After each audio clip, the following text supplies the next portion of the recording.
Hello everyone, welcome back to your business study class.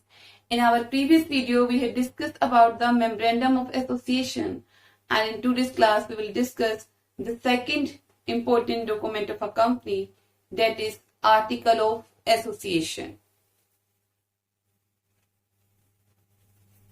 Article of Association is an important document of the company submitted to the ROC at the time of registration.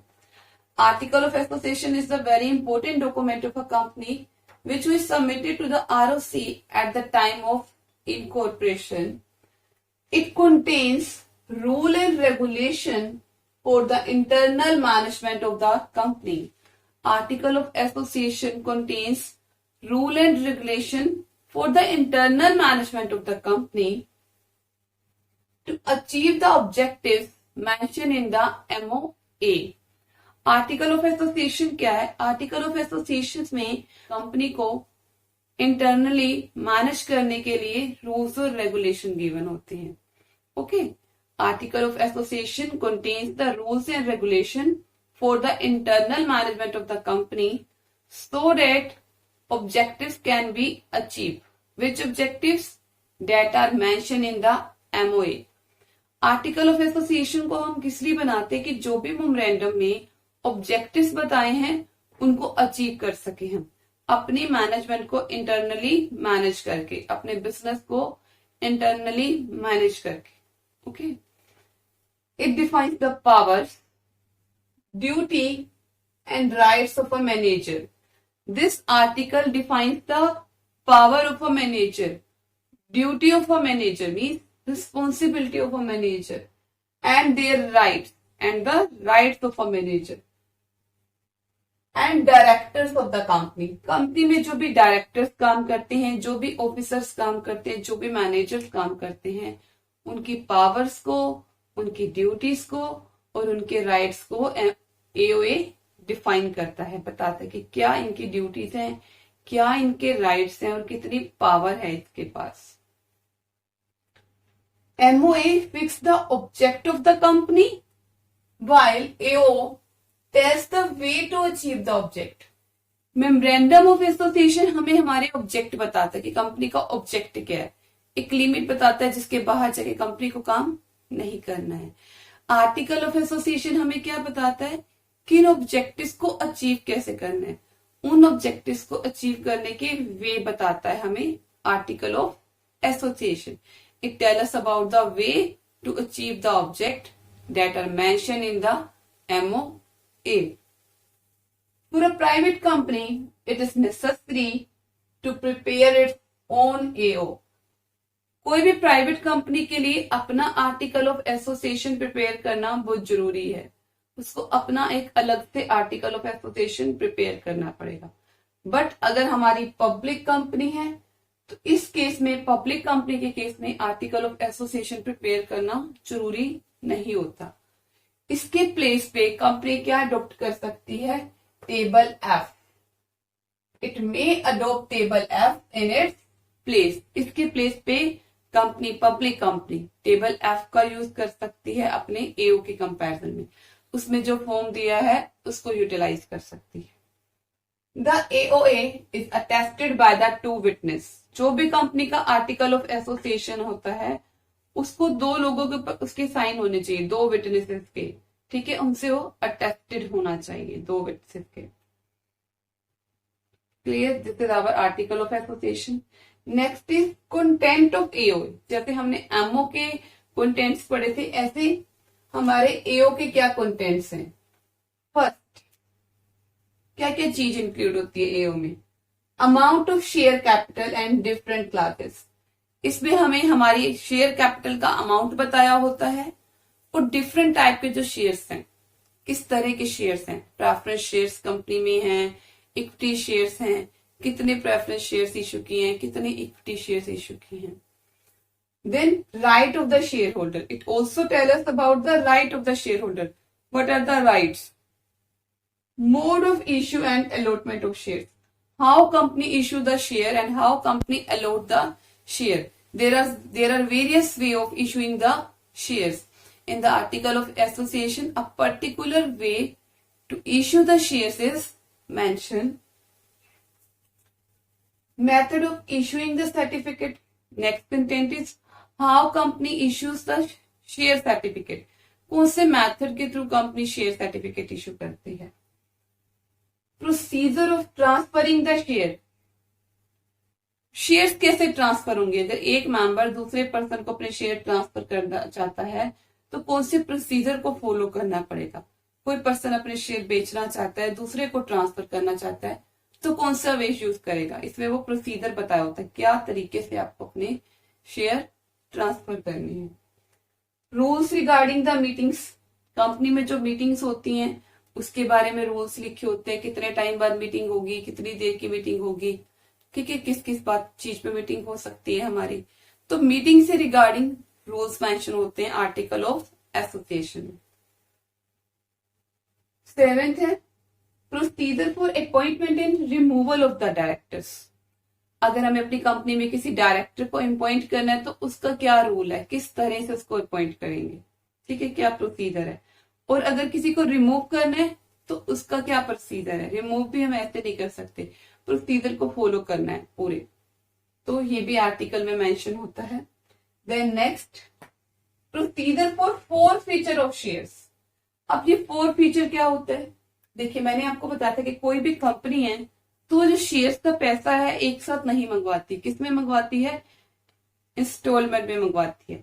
Like 100 rupees का share था तो company ने क्या किया, इसमें 20 rupees application पे मंगवा लिए, 20 अलॉटमेंट पे मंगवा लिए, 30 फर्स्ट कॉल पे मंगवा लिए, 30 फाइनल कॉल पे मंगवा लिए. ठीक है, ये हमारा एप्लीकेशन हो गया.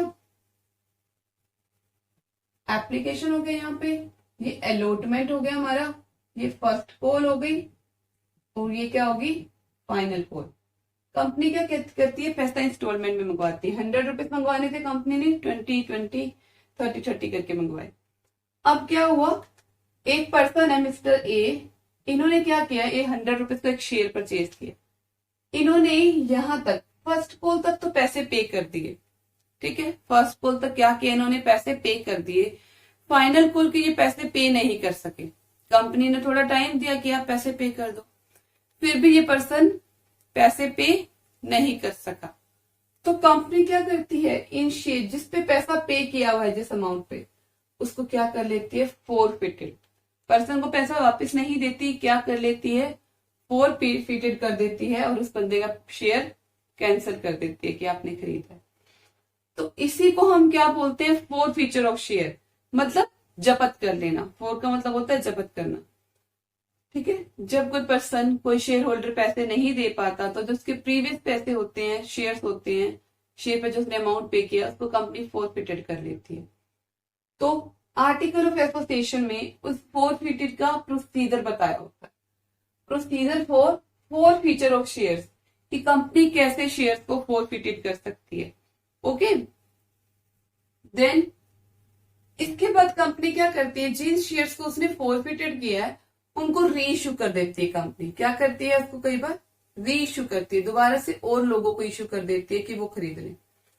तो उसका क्या प्रोसीजर होगा, कौन सा रूल फॉलो करना पड़ेगा, किस तरीके से इश्यू करने हमें फॉरफिटेड शेयर, वो भी हमारे आर्टिकल ऑफ एसोसिएशन में मेंशन होता है. पहले वो बताते हैं कि शेयर फॉरफिटेड कैसे होने. अब फ्यूचर में उन फॉरफिटेड शेयर को अगेन री इश्यू करना है तो उसका क्या रूल प्रोसीजर है, उसका क्या तरीका है, वो भी बताया होता है हमारे एओ में. After that procedure of declaration and payment of dividend, किस तरह से डिविडेंड डिक्लेयर करना है और डिविडेंड कितना पे करना है. अब डिविडेंड क्या होता है, लाइक जैसे मैंने बोला मिस्टर ए ने 100 रुपीज लगाए हैं. ठीक है, मिस्टर ए ने 100 रुपीज लगाया तो मिस्टर ए को इसके बदले में कुछ तो चाहिए. 100 रुपया लगा रहा है तो वो चाहता है ना कि मेरा 101 बने या 105 बने, मतलब प्रॉफिट चाहता है वो. जैसे हम किसी को पैसा देते तो इंटरेस्ट चाहते हैं, ऐसे ही मिस्टर ए ने कंपनी को 100 रुपीज दिए तो वो चाहता है मुझे बदले में 100 का कुछ एक्स्ट्रा मिले. ठीक है, मुझे कुछ प्रॉफिट मिले. तो प्रॉफिट का ही पार्ट होता है डिविडेंड. जो हमारा प्रॉफिट होता है उसका ही पार्ट होता है डिविडेंड. ठीक है, मान लो कंपनी को 1000 रुपीज का प्रॉफिट हुआ तो कंपनी ने डिविडेंड देना पड़ेगा कंपनी को. इसमें से कुछ पार्ट शेयर होल्डर्स को देना पड़ेगा। अब उसका क्या रूल है, इसमें वो बताया होता है किस तरीके से देना है, ठीक है, और क्या पेमेंट करनी है, कितने टाइम बाद करनी है। लाइक कंपनी ने बोला कि 10% डिविडेंड देना है, तो कितना मिलेगा, 100 रुपीज मिल जाएंगे एक पर्सन को, ठीक है। ये कंपनी ने बोला 1% देना है, तो 1% कितना होगा, पूरा का पूरा 10 रुपीज, 1% कितना होगा 10 रुपीज, ठीक है। तो ये सब इसमें मेंशन होता है। Then duties, powers and remuneration of the directors. Company में जो भी डायरेक्टर्स काम करते हैं उनकी क्या ड्यूटीज हैं, क्या रिस्पॉन्सिबिलिटीज हैं, क्या उनकी पावर है, कितनी उनको रेम्यूनरेशन देनी है, रेम्यूनरेशन मीन्स सैलरी, वो सब इसमें मेंशन होता है। Rules regarding using the common seal.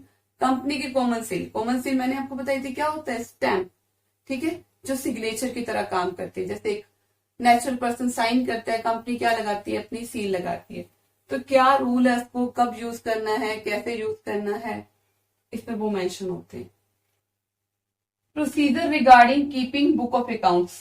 Company जो भी बुक ऑफ अकाउंट बनाती है, अपना फाइनल अकाउंट बनाती है, उसको कैसे प्रिपेयर करना है कंपनी ने, उसका रूल लिखा होता है। Procedure for winding up of the company.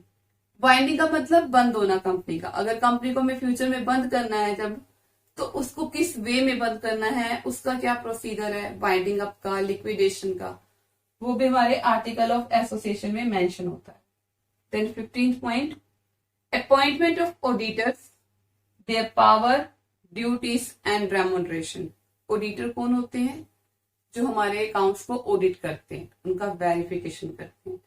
तो कैसे हमें अपने कंपनी में ऑडिटर्स की अपॉइंटमेंट करनी है, उनकी क्या पावर्स होंगी और उनकी क्या ड्यूटीज होंगी, क्या सैलरी देनी है उनको, क्या रेम्यूनरेशन देना है, ये भी हमारे आर्टिकल ऑफ एसोसिएशन में गिवन होता है। क्लियर। तो आर्टिकल ऑफ एसोसिएशन क्या कर रहे हैं इसके थ्रू, अगर हम देखें, हमारे इंटरनल मैनेजमेंट कर रहे हैं कि कंपनी को आपने अंदर से कैसे मैनेज करना है, ठीक है। एमओए हमें आउटसाइडर्स को बताता है हमारे बारे में कि कंपनी कैसी है, ठीक है। इसमें आउटसाइडर का लिंक होता है, यहाँ पे किसका लिंक है, इंटरनल का। ये हमें अंदर, हमारे अंदर के लोगों को बताता है कि काम कैसे करना है, ठीक है। इंटरनल मैनेजमेंट करता है, इसीलिए इसे हम इंडोर डॉक्ट्राइन ऑफ कंपनी भी कहते हैं, इंडोर डॉक्ट्राइन ऑफ मैनेजमेंट कहते हैं। Clear. This is the article of association and its content. In our next video, we will discuss about the prospectus. Thank you very much. Goodbye and take care.